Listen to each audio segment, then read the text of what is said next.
Bienvenidas y bienvenidos a Encender la luz, tercera parte, el probablemente penúltimo vídeo del tema 2.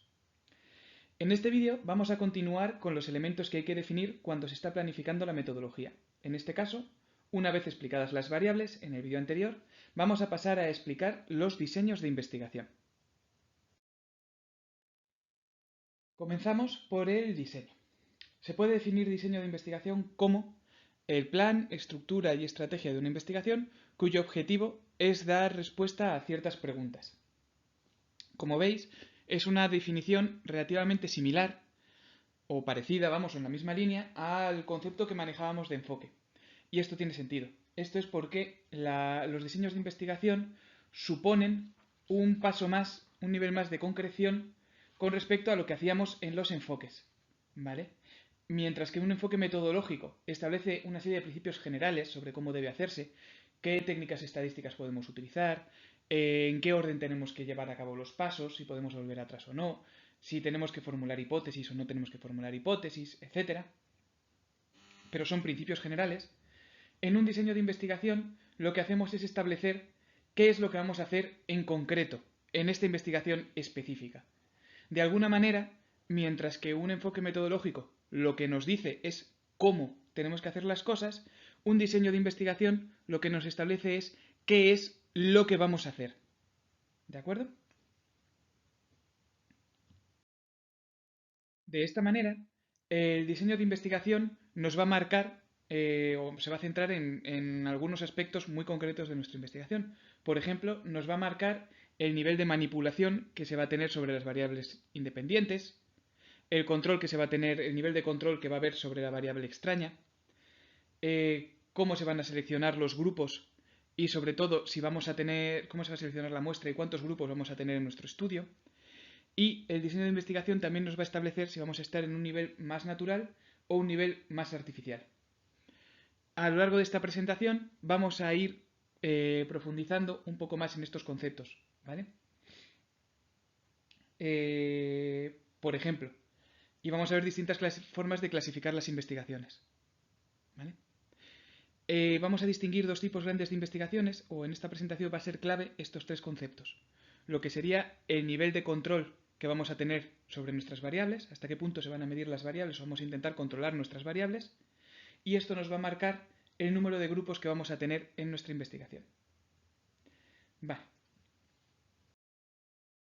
Según este criterio, los diseños se pueden dividir en dos tipos, experimentales y no experimentales. Vamos a comenzar explicando los diseños experimentales.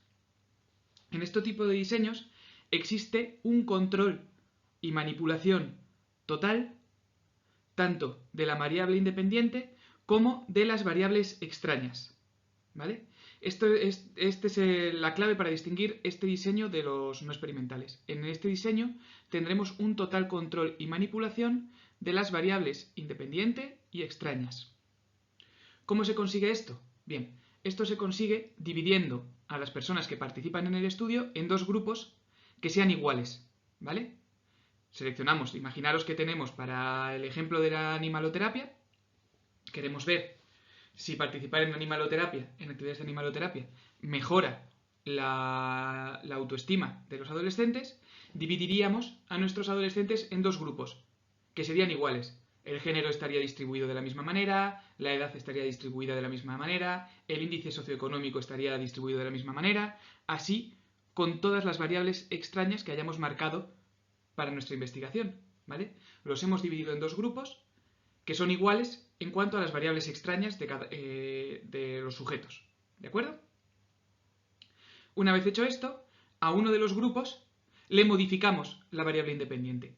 En uno de los grupos les hacemos participar en actividades con animaloterapia, mientras que al otro grupo no le dejamos participar. ¿Veis? De esta manera hemos conseguido que la única diferencia que haya en cuanto a variables entre los dos grupos sea la variable independiente, que a un grupo se le ha aplicado y al otro grupo no se le ha aplicado. Vale. Al grupo al que se le aplica la variable independiente se le llama grupo experimental. El grupo que ha participado en la sesión de animaloterapia lo vamos a llamar grupo experimental. Y al grupo que no ha participado en las sesiones de animaloterapia se le llama grupo de control. Estos grupos los repartís vosotras como investigadoras. Vosotras vais a decidir qué personas están en un grupo o en otro en función de lo que necesitéis para que las variables extrañas estén distribuidas de la misma manera en un grupo y en otro. ¿Vale? Una vez hecho esto, una vez has cogido a un grupo y le has modificado la variable independiente y al otro grupo no, lo que hacemos es, al final de la investigación, medimos la variable dependiente. Medimos la autoestima del grupo experimental y la autoestima del grupo de control y comparamos. Si la autoestima del grupo experimental es más alta que la del grupo de control, entonces es que la variable independiente sí que está influyendo. Si la autoestima del grupo de experimental no es más alta que la del grupo de control, entonces, pues no podemos entonces determinamos que participar en actividades de animaloterapia no influye en la autoestima. ¿Vale? Este tipo de diseños es el que nos garantiza tener un control más alto de las variables, tanto de las variables extrañas como de la variable independiente. Dentro de los diseños experimentales vamos a ver un poquito más adelante que también hay dos tipos, pero eso lo dejamos para un poquito más adelante. En consecuencia, al haber tenido que dividir a los sujetos en dos grupos de manera artificial y haber decidido a cuál de los dos grupos se le modifica la variable independiente de manera artificial, generamos un ambiente que es menos natural que en los otros tipos de estudio. ¿De acuerdo?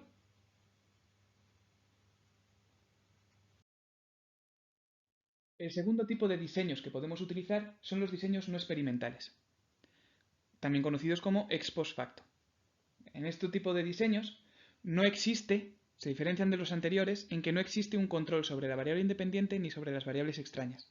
No vamos a manipular la variable independiente, no vamos a decidir quién recibe una metodología y quién recibe otra, ¿vale? No, por tanto, no se va a dividir a las personas que participan en nuestro estudio en dos grupos. No hay un grupo experimental y un grupo de control, sino que vamos a preguntar a nuestros participantes y unos habrán recibido una metodología, otros habrán recibido otra. Unos comerán de una forma, otros comerán de otra. ¿Vale? Pero no lo vamos a predeterminar nosotros como investigadores, sino que van a venir ya predeterminados en nuestros participantes. Este tipo de diseños, lo vamos a ver a continuación, se van a dividir en dos tipos, transversales o longitudinales. Y se desarrollan en un ambiente más natural que los anteriores, porque no estamos dividiendo a los grupos de manera artificial. De acuerdo. Como acabamos de ver, las investigaciones se pueden clasificar en dos tipos, en función de si existe o no grupo de control y, por tanto, si tenemos más o menos control de las variables. Si utilizamos grupo de control, estaremos ante diseños experimentales. Si existe grupo experimental y grupo de control, estamos hablando de diseños experimentales. Si no existe grupo de control y grupo experimental, es decir, si no estamos dividiendo a los participantes en dos grupos, entonces hablamos de diseños no experimentales. ¿De acuerdo? Dentro de estos dos grupos también podemos diferenciar las investigaciones en función del número de veces que se va a recoger la información. ¿Vale? Lo vamos a dividir en función del número de veces que recogemos la información. Según esto, podemos clasificar los diseños experimentales en dos tipos. Diseños pretest, post-test, ¿vale? Diseños pretest, post-test con grupo de control, o diseños solamente post-test con grupo de control, porque si no hubiera grupo de control, pues no serían diseños experimentales. Mientras que los diseños no experimentales los vamos a dividir en diseños transversales y diseños longitudinales. Hemos visto algunos de estos diseños a lo largo del tema 1, al final del tema 1. Hemos visto la diferencia entre transversal y longitudinal. Vale. A continuación vamos a profundizar un poquito en estos cuatro tipos de investigaciones con algunos ejemplos. Aquí tenéis dos ejemplos. Uno de diseños solo post-test con grupo de control y diseños pretest post-test con grupo de control. Bien. La diferencia fundamental entre estos dos tipos de diseños es que en los diseños post-test con grupo de control solo se realiza la medición una vez, cuando ya hemos modificado la variable independiente, cuando ya hemos cambiado la variable independiente. mientras que en los diseños que son pretest post-test con grupo de control se hace la medición dos veces, una antes de modificar la variable independiente y otra después de modificar la variable independiente. Por ejemplo, en el diseño solo post-test con grupo de control, lo que se ha hecho es, para comprobar si la velocidad lectora mejora con un método nuevo de enseñanza, se separa a los alumnos en dos grupos, ¿veis? Dos grupos, uno experimental y otro de control. Y durante un mes, al grupo experimental se le aplica un método nuevo, ¿vale? Al grupo experimental se le ha modificado la variable independiente, mientras que al grupo de control se le mantiene la metodología tradicional que se estaba usando. Tras este mes, se comprueba el número de palabras por minuto que leen los estudiantes y se comparan ambos grupos.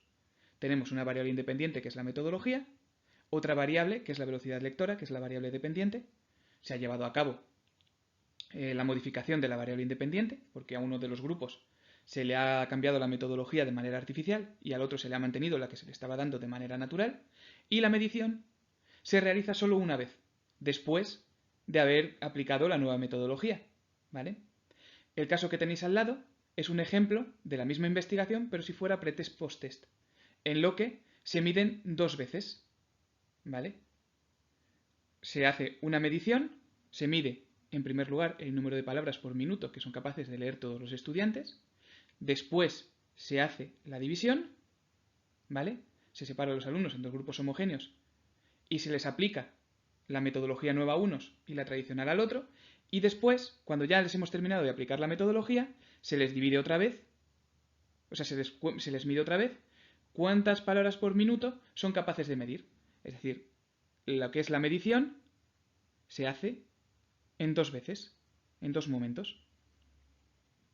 Esto tiene la ventaja de que nos va a permitir comparar mejor los dos grupos, porque podemos ver la evolución. Si eran iguales en un diseño pretest post-test, podemos saber cómo de parecidos eran los dos grupos antes y después de empezar. Podemos saber cuál era la velocidad lectora de los estudiantes antes de aplicarles la metodología nueva. Y entonces podemos hablar de la diferencia, de cuánto han cambiado. Mientras que en un diseño solo post-test, solo podemos hablar de cómo son al final, qué nivel lector tienen cuando ha pasado todo, pero no podemos saber cuál era el nivel de partida.